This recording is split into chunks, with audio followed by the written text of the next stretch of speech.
It's 2 a.m., 200,000 years ago, and you're lying awake in the dark listening. Not to anything specific. Just listening. Because somewhere out there, something with teeth is deciding whether tonight is the night it finally gets brave enough to come find out what you taste like. You don't have a rifle. You don't have a locked door. You don't even have a flashlight. All you have is your own ears, your own skin, and a nervous system that has spent millions of years turning into the single best early warning system evolution has ever built. And somehow, that was enough. Somehow, that was enough to get you through the night, and the night after that, and eventually enough to get your entire species across every continent on Earth. Here's the question almost nobody stops to actually ask. How did ancient humans, walking around without weapons capable of instantly killing a predator, without walls, without alarms, without any of the safety infrastructure we now take completely for granted, manage to detect danger before it arrived often enough to survive as a species at all? Because it's not like they were dodging one lion once in a while. Early humans lived in landscapes absolutely stacked with things that wanted to eat them. Big cats, hyenas, snakes, other humans from rival groups. And they did this for hundreds of thousands of years before anyone invented so much as a fence. The answer turns out to be one of the most quietly impressive things about the human body and mind, a layered detection system built from biology, environment, and social structure working together so seamlessly that most of it happened completely below conscious awareness. Let's start with the part of you that's working right now, whether you're paying attention to it or not. Your senses. Not just your 5 senses individually, but the specific highly tuned way they were shaped by millions of years of not wanting to die. Human hearing, for instance, isn't just about volume. It's about direction. Your brain calculates the tiny difference in the time a sound reaches your left ear versus your right ear, sometimes a difference measured in millionths of a second, and uses the gap to build an almost instant mental map of exactly where a sound came from. This is why a snapped twig behind you can trigger a full-body flinch before you've consciously processed anything at all. Your brainstem, the oldest, most primitive part of your nervous system, is already reacting before your conscious mind even catches up.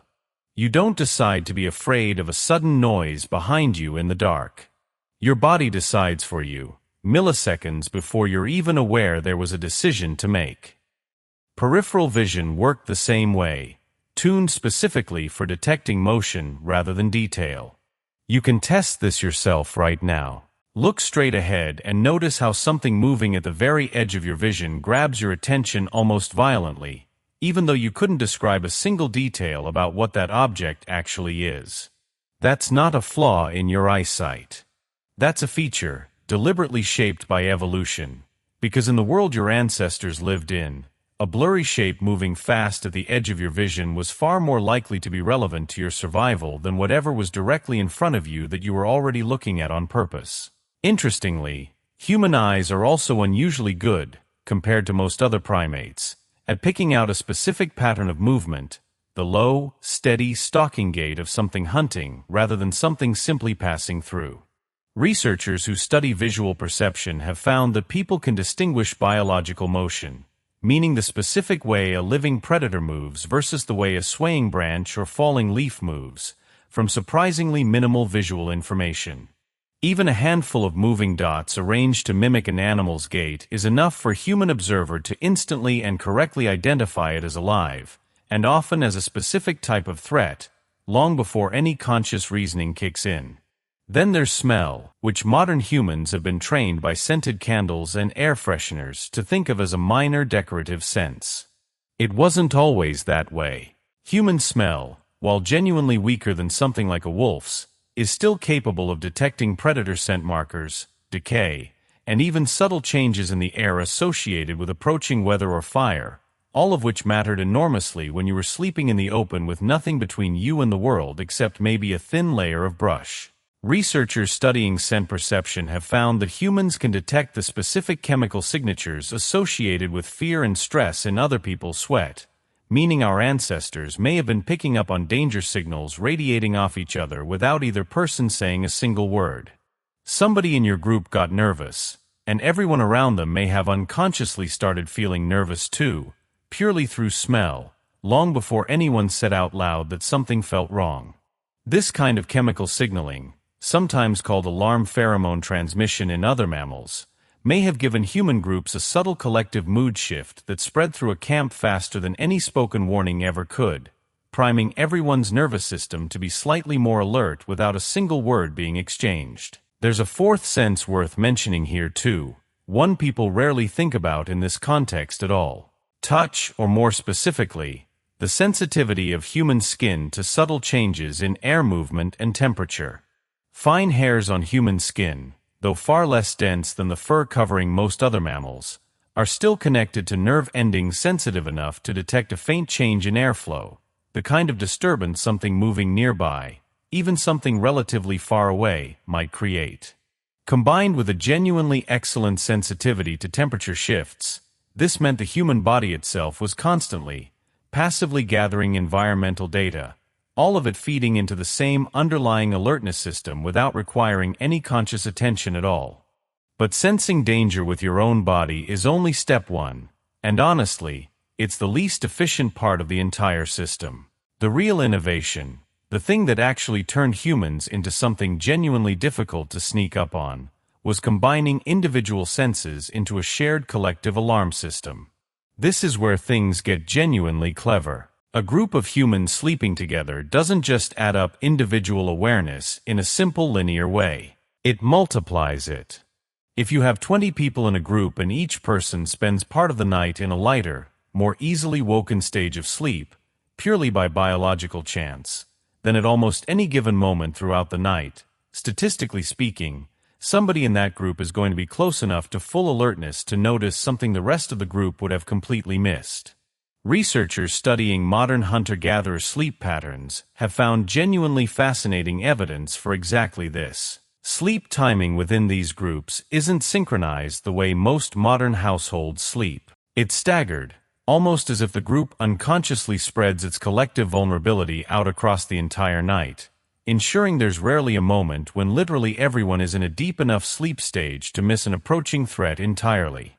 This means the group itself functions as a kind of biological radar system, constantly rotating through partial coverage, without anyone ever consciously agreeing to take a shift. Nobody needed to assign a night watch schedule. Human sleep biology may have simply drifted into a pattern that accidentally created one anyway, purely because groups where sleep happened to stagger naturally had a survival advantage over groups where everyone happened to sleep at the exact same depth at the exact same time. It's worth pointing out how strange this is when you actually sit with it.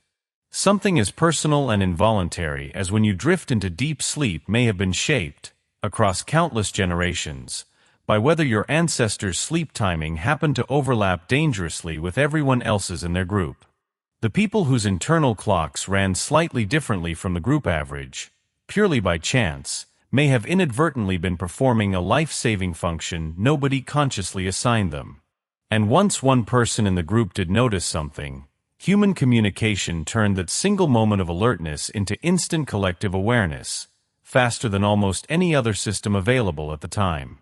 A specific tone of voice, a sudden posture change, a sharp intake of breath. These signals move through a group of humans almost instantly, triggering the exact same fight or flight response in everyone nearby, even in people who never personally saw, heard, or smelled anything themselves. This is actually one of the most underrated superpowers of early human social groups. You didn't need everyone to detect the danger directly. You just needed one person to detect it and communicate it convincingly, and the entire group's collective threat detection system activated as if every single person had sensed it personally. Language itself, once it developed sufficiently, would have supercharged this even further, allowing specific, detailed warnings to be passed not just in the moment but forward across time. A parent telling a child exactly which sound to listen for, exactly which silence in the birds overhead meant something was wrong, turning individual lived experience into transferable, permanent group knowledge in a way no other species on the planet has ever managed at the same scale. There's also a psychological layer to all of this that's easy to overlook, something researchers call hypervigilance, but which in ancient humans probably wasn't a disorder at all.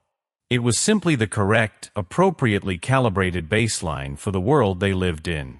Modern humans experiencing constant anxious alertness are usually dealing with a mismatch between their nervous system and their actual environment.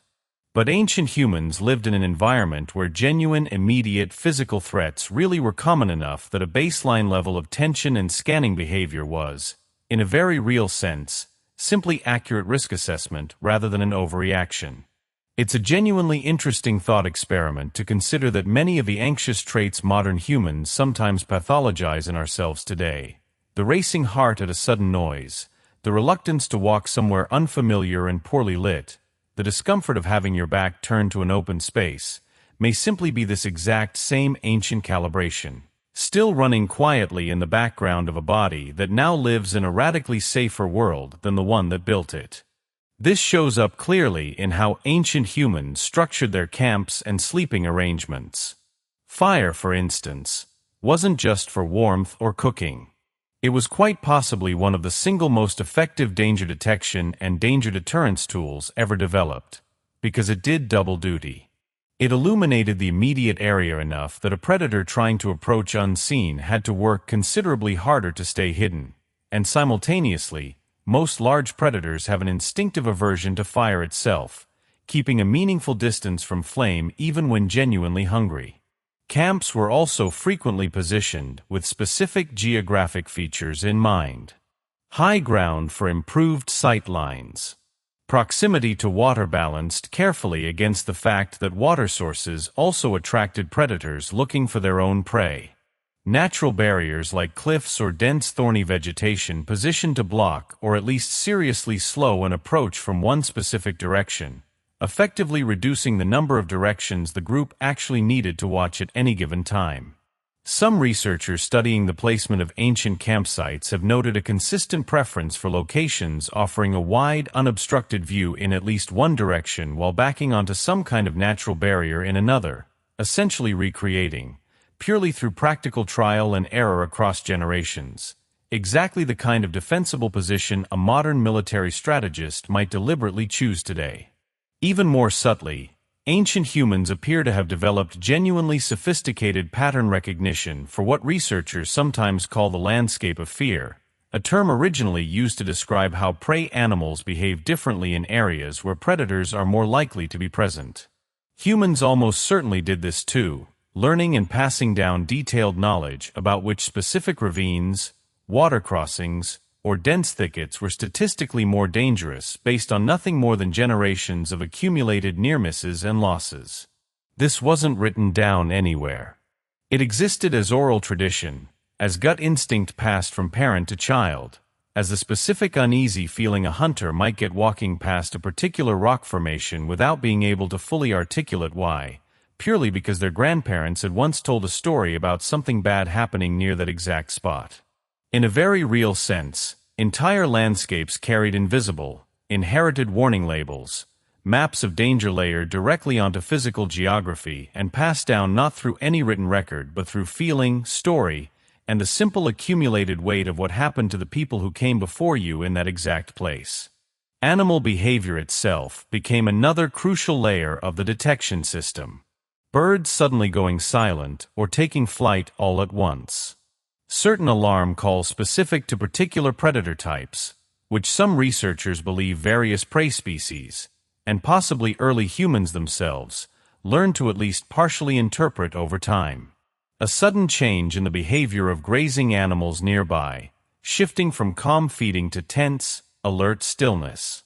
Ancient humans almost certainly learned to read these signals from the broader ecosystem around them as an extended early warning network that operated completely independently of any human senses at all. In a very real sense, the entire landscape itself became part of the surveillance system, constantly broadcasting information for anyone who had learned how to listen properly. This kind of cross-species eavesdropping is actually well documented among many prey animals today, with different species famously responding to each other's alarm calls even without sharing a common vocalization themselves. It would be genuinely surprising, given how attentive and pattern-sensitive early humans clearly were about everything else related to survival, if they hadn't developed at least some working knowledge of what a particular bird's sudden panicked flight pattern usually meant.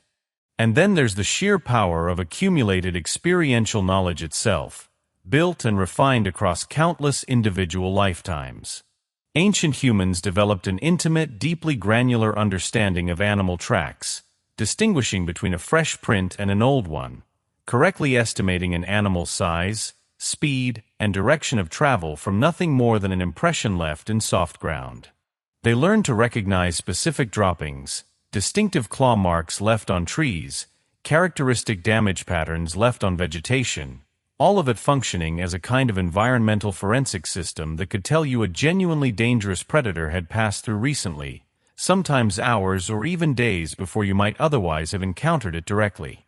Modern trackers, including some indigenous communities who have preserved these skills into the present day, can determine remarkably specific details from a single print left in soft earth.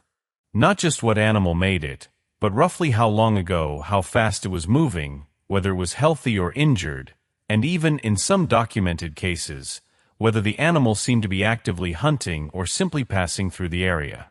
This is not mystical intuition. It's an extraordinarily refined, deeply practiced form of pattern recognition, built the exact same way any expert skill is built, through repetition, correction, and transmission across generations of people whose lives genuinely depended on getting it right. What's genuinely remarkable when you step back and look at the complete picture is how many of these systems operated simultaneously, layered on top of each other, each one catching threats that the others might have missed entirely. Individual senses caught the closest, most immediate dangers. Staggered group sleep patterns extended that coverage reliably through the entire night. Instant social communication turned isolated individual detection into immediate collective group awareness. Camp placement and fire reduced the number of directions and methods a threat could realistically use to approach undetected in the first place. Cross-species listening extended the effective range of the entire detection system well beyond what human senses alone could ever cover. And accumulated generational knowledge added an entirely separate predictive layer on top of everything else, allowing ancient humans to anticipate danger in specific locations before any actual immediate threat had even shown up yet. None of this required conscious design in the way we might design a modern security system today. It emerged slowly, generation after generation, through the simple, brutal repeating process of natural selection combined with cultural transmission. Groups that happened to sleep in a certain staggered pattern survived slightly more often than groups that didn't. Individuals who paid close attention to genuinely subtle environmental cues survived slightly more often than individuals who tuned all of that out as irrelevant background noise. Over enough generations, repeated relentlessly across an almost unimaginable stretch of time, these small individual survival advantages compounded into the extraordinarily sophisticated, deeply layered detection system your own body and mind still carry directly within you today, whether you consciously realize it or not. It's worth pausing on just how strange and quietly beautiful this actually is. No single ancestor of yours ever sat down and designed a security system. No committee met to decide that sleep should stagger itself across a group, or that fear pheromones should transmit through sweat, or that peripheral vision should specialize in catching motion rather than detail. Every single piece of this elaborate, overlapping detection network assembled itself purely through the accumulated weight of which individuals happened to survive long enough to have children, generation after generation after generation, for a span of time so long it becomes genuinely difficult to hold in your head. And yet the result is a system so seamless, so deeply integrated into ordinary human experience, that most of us go through our entire lives never once realizing it's there, quietly running in the background, exactly as it has been for 250,000 years.